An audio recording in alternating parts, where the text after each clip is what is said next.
उत्तराखंड में खूबसूरती भी है और संघर्ष भी। इसे करीब से महसूस करना हो तो आइए कॉर्बेट नेशनल पार्क के पास। इन गांवों में यहां तस्वीर का वो रुख देखने को मिलता है जो पर्यटक अक्सर नहीं देख पाते। एक अलग ही चुनौती से जूझ रहे हैं यहां के लोग।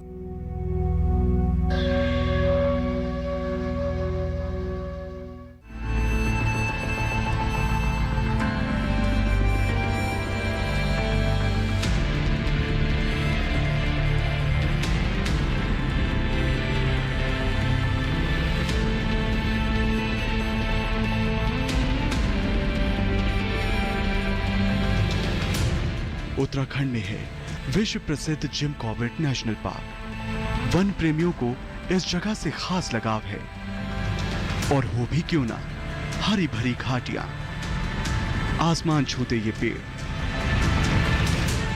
और चारों तरफ हरियाली ही हरियाली।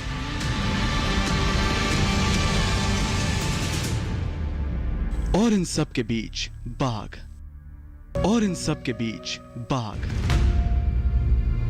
पूरे भारत में सबसे ज्यादा बाघ कॉर्बेट टाइगर रिजर्व में ही पाए जाते हैं, 200 से भी ज्यादा।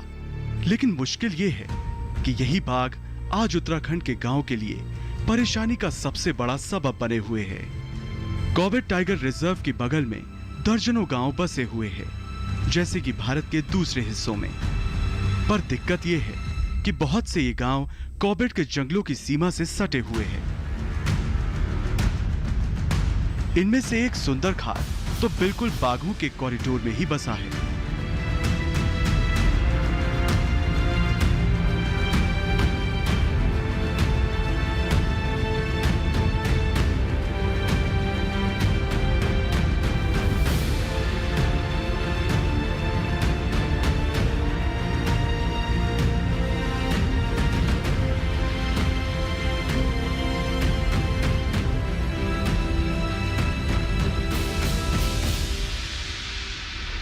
अक्सर बाघ इन गांवों में आ जाते हैं, कई बार तो अपने शावकों के साथ।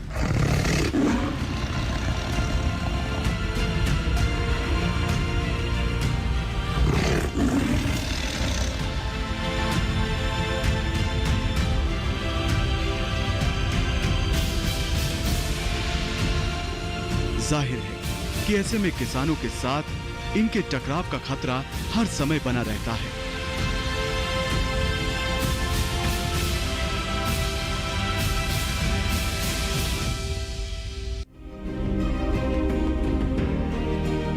पिछले कुछ सालों में कितने ही गांव वाले बाघों का शिकार बने हैं। कई बार ये टकराव जंगल में होता है, जहां गांव की महिलाएं अक्सर लकड़ी चुनने जाती हैं।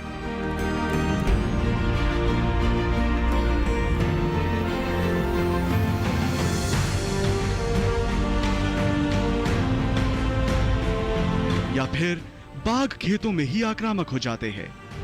बाघों का आतंक झेला है यहाँ के गांव वालों ने।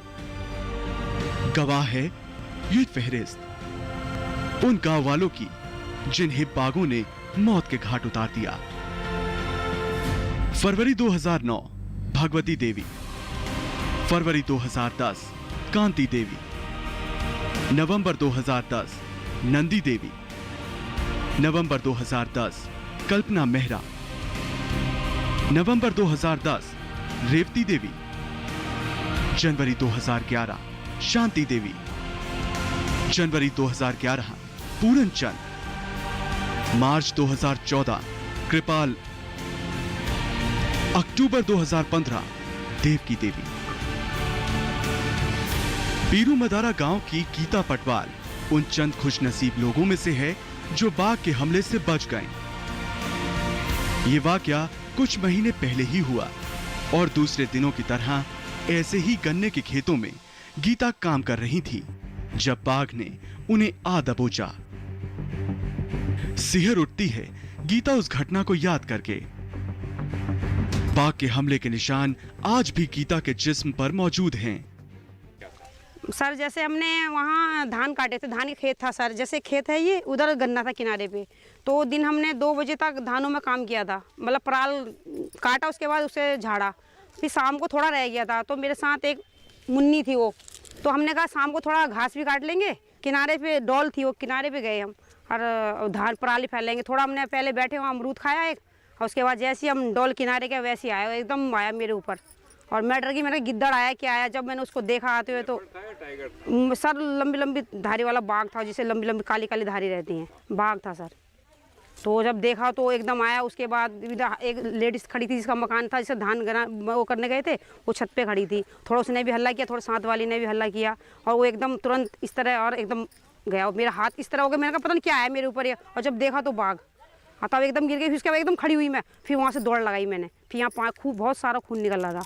उसके बाद फिर मैंने चुन्नी बांधी अपने साथ वालों का, मुझे डॉक्टर के पास जाओ, मेरे बच्चे बहुत छोटे छोटे हैं, तब उन्होंने मेरी बहुत सहायता की और डॉक्टर के पास पहुँचाया सर। जब वो आया तो मैं एकदम ऐसे इस तरह हाथ पैर छटपटाए, वो थोड़ा उसे भी खौफ था कि हाँ मुझे कुछ करेगी ये, और एकदम भागा वो छोड़ के।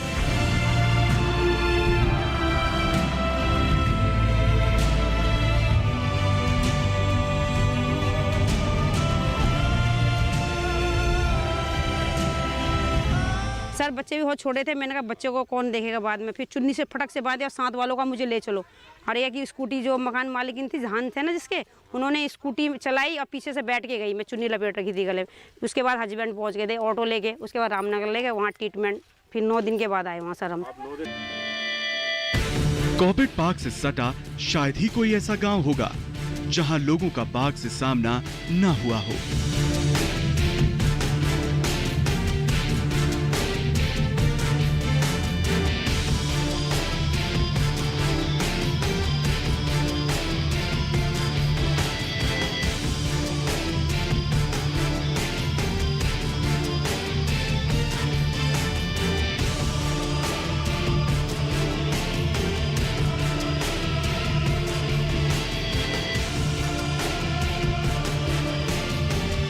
पिछले 3 दशकों से कॉर्बेट पार्क और इसके वन्य जीवों को नजदीक से देख रहे हैं इमरान खान।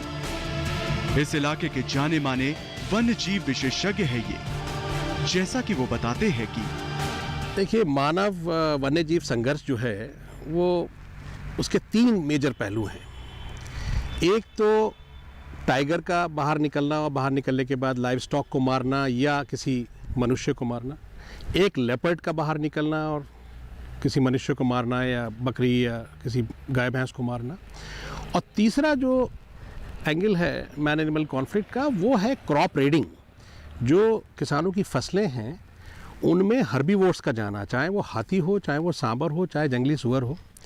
ये 3 चीज़ों से मानव वन्यजीव संघर्ष सामने आया है। इसकी क्वांटिटी एक तरह से कहें कॉर्बेट के परिप्रेक्ष्य में बढ़ गई है, क्योंकि कॉर्बेट में फॉर्चुनेटली और अनफॉर्चुनेटली कंजर्वेशन एफर्ट्स इस तरह से रहे हैं कि टाइगर का नंबर भी बढ़ा है, लेपर्ड का नंबर कॉर्बेट के आसपास के क्षेत्र में काफ़ी बढ़ गया है और हाथी की जनसंख्या भी कॉर्बेट में बढ़ गई है। प्रोटेक्शन अच्छा मिला है।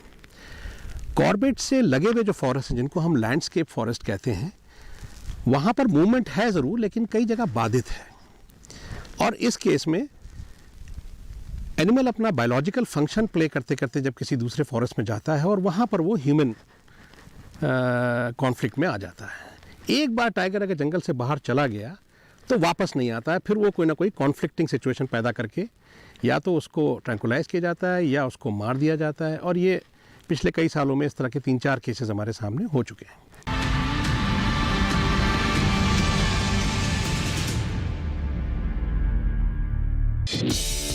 किसानों से होंगे सवाल, देंगे सटीक जवाब, तो जीतेंगे किसान कप।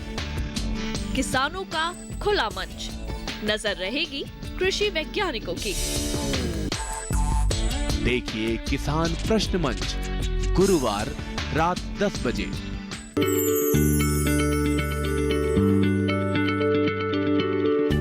क्या आप किसी बीमारी से परेशान हैं? चाहते हैं डॉक्टर की सलाह? तो हम हैं आपके साथ, बताएंगे आपको जीने की राह। समस्याएं आपकी, समाधान देश के मशहूर विशेषज्ञों के। घर बैठे बात करें देश के जाने माने डॉक्टरों से। हमारे लाइव प्रोग्राम स्वस्थ किसान में हर शनिवार शाम 6 बजे से 7 बजे तक। जानकारी जो किसानों के लिए हो लाभकारी, समस्याओं पर पड़ेगा समाधान भारी, कृषि की हर बात का ख्याल, कब कैसे की जाए बेहतर देखभाल। जानिए विशेषज्ञों के साथ, देखिए खेत खलिहान, सोमवार से शुक्रवार सुबह 7 बजे डीडी किसान पर।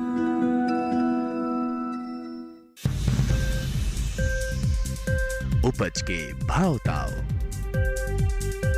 आवक का हाल चाल, आयात निर्यात पर पैनी नजर, जानकारों की सटीक सलाह, सिर्फ मंडी खबर में सोमवार से शनिवार सुबह 8:05 पर।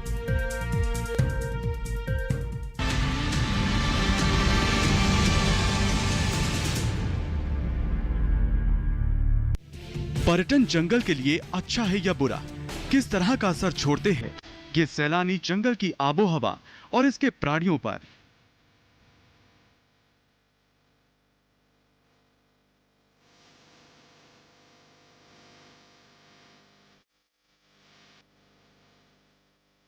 ये वो मुद्दा है जिस पर अलग अलग लोगों की अलग अलग राय है। इमरान खान कुछ इस तरह से अपनी बात रखते हैं। टूरिज्म से ये तो फ़ायदा हुआ है कि लोगों को रोज़गार मिला है। मैं ये मानता हूँ कि भारत में 6 ऐसे टाइगर रिजर्व्स हैं जहाँ हम कह सकते हैं कि टूरिज्म डेंसिटी थोड़ी ज़्यादा है। जहाँ जहाँ टूरिज्म ज़्यादा है वहाँ वहाँ टाइगर की पॉपुलेशन ग्रोथ पे भी असर पड़ा है और थोड़ा सा वो इन्हेंस हुई है, बड़ी है। यहाँ टूरिज्म ज़्यादा है, लेकिन यहाँ देखें आप, कॉर्बेट में डेंसिटी ज़्यादा है, फॉरेस्ट की ऑक्यूपेंसी ज़्यादा है। जितने भी टाइगर रिजर्व्स हैं, अगर लैंडस्केप फॉरेस्ट, आप फॉरेस्ट ऑक्यूपेंसी का मतलब क्या होता है कि जो लैंडस्केप फॉरेस्ट में टाइगर ने अपने आप को जाके दोबारा से इस्टेब्लिश किया। हम जहाँ पर बैठे हैं ये पावरगढ़ कंजर्वेशन एरिया का हिस्सा है। यहाँ 46 टाइगर पिछले सेंसस में। कई तरह की मुसीबतों में उलझे हुए हैं कॉर्बेट पार्क के पास बसे ये गांव। अब सुंदर खाल की दिक्कत तो बिल्कुल अलग तरह की है। बाघों और बिगड़ैल हाथियों से यहाँ के लोग हर वक्त ही परेशान रहते हैं। आए दिन ही ये सहमे रहते हैं, ना मालूम कब हाथी इनके बीच से गुजर जाए।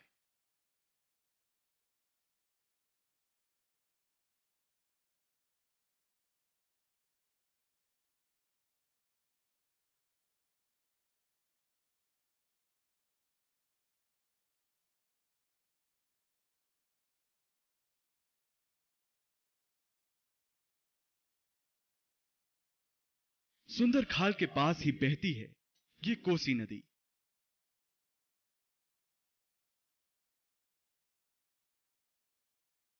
ये दिलकश तो है, पर इसकी बदलती धारा ने इस गांव के लिए एक नई चुनौती को जन्म दिया है। नदी से निरंतर हो रहे कटाव की वजह से यहां के कई घर नष्ट हो चुके हैं।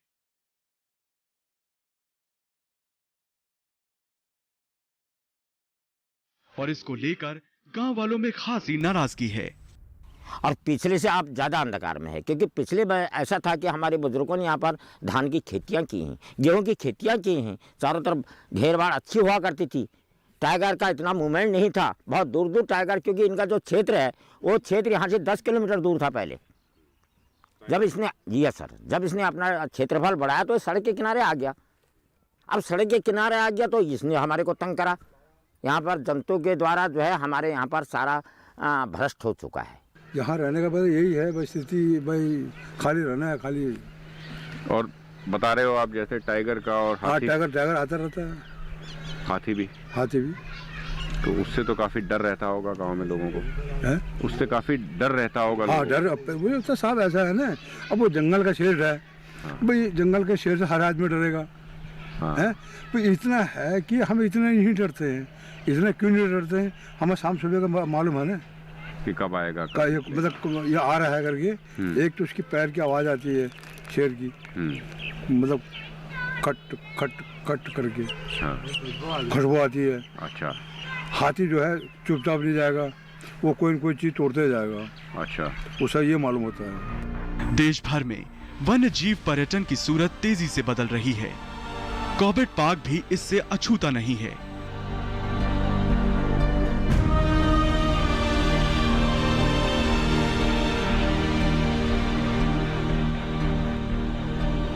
ये है पर्यटकों के बढ़ते दबाव की एक मिसाल। अगर जंगल में जाने से चूक गए तो शहर की सड़कों पर ही हाथी को दौड़ा लो। कोई बहुत अच्छी नहीं है ये तस्वीर, पर आज के दौर की हकीकत है। इस पूरे इलाके में बदलते हालात पर वरिष्ठ वन अधिकारी और रामनगर की डीएफओ नेहा वर्मा कुछ यूं रोशनी डालती हैं। ऑलरेडी हम लास्ट 6 ईयर से हम कह सकते हैं कि हम टाइगर का अटैक ह्यूमन पर बढ़ते हुए देख रहे हैं।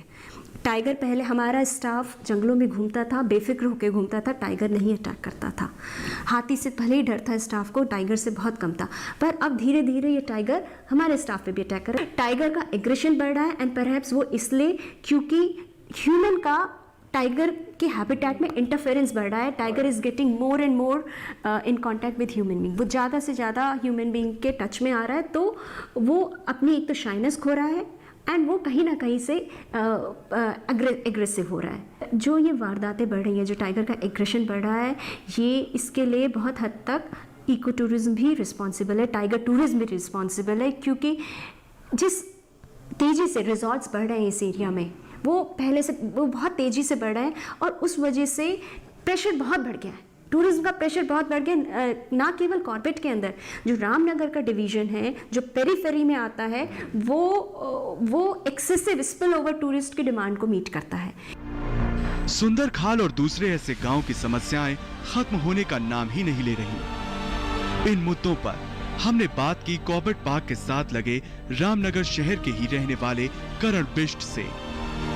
जिस हिसाब से हमारा टाइगर कंजर्वेशन या वाइल्ड लाइफ कंजर्वेशन की ओर ध्यान जा रहा है और लोग अवेयर भी हो रहे हैं, उसके कारण इनका भी नंबर बढ़ रहा है, जानवरों का, जिसके कारण जो यंग टाइगर या लेपर्ड हैं वो अपना टेरिटरी बढ़ाने के लिए, जो बूढ़े टाइगर या लेपर्ड हैं या उसमें जो इंजर्ड हैं या बीमार हैं, वो गांव की ओर को आते हैं कि हाँ, उनको बाहर की ओर करते हैं, जिसके कारण ये सोचते हैं कि हम सॉफ्ट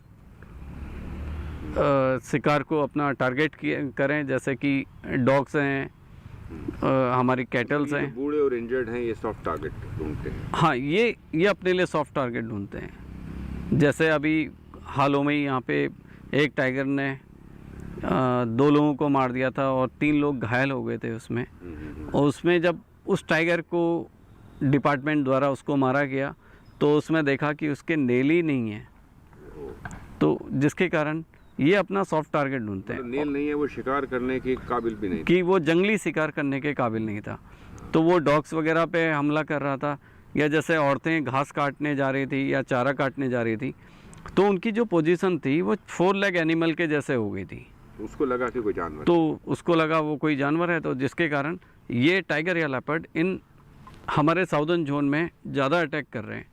और कल ही एक अटैक हुआ भी है एक लड़के के ऊपर, वो कल गाय चरा रहा था तो उसके ऊपर लेपर्ड ने अटैक किया है, लेपर्ड या टाइगर ने। जिस ओर हमारी जनसंख्या बढ़ते जा रही है उसी ओर टूरिज़्म भी बढ़ता जा रहा है, तो टूरिस्ट का प्रेशर भी कॉर्बेट के पार्क पे और उसके इर्द गिर्द काफ़ी बढ़ता जा रहा है, क्योंकि आसपास नए रिजॉर्ट डेवलप होते जा रहे हैं।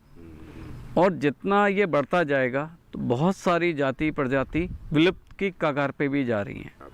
नहीं, बिल्कुल मैं समझता हूँ कि जब भी टूरिस्ट, कोई भी टूरिस्ट पार्क के अंदर एंटर करे तो उसको प्रॉपर एक गाइडेंस हो, चाहे वो पार्क के गाइडों द्वारा हो या पार्क प्रशासन की ओर से हो, कि उनको कैसे बिहेव करना है, जंगल में किस तरीके से उनको जाना है, वो प्रॉपर एक मैसेज टूरिस्ट को भी कन्वे होना चाहिए। जिंदगी के संघर्ष को देखने के लिए इससे बेहतर शायद ही कोई जगह हो। चाहे स्कूल जाते ये बच्चे हों, गांव में काम करते ये किसान, या फिर लकड़ी की तलाश में जंगल जाती ये औरतें, इन पर क्या बीतती है ये यही जानते हैं।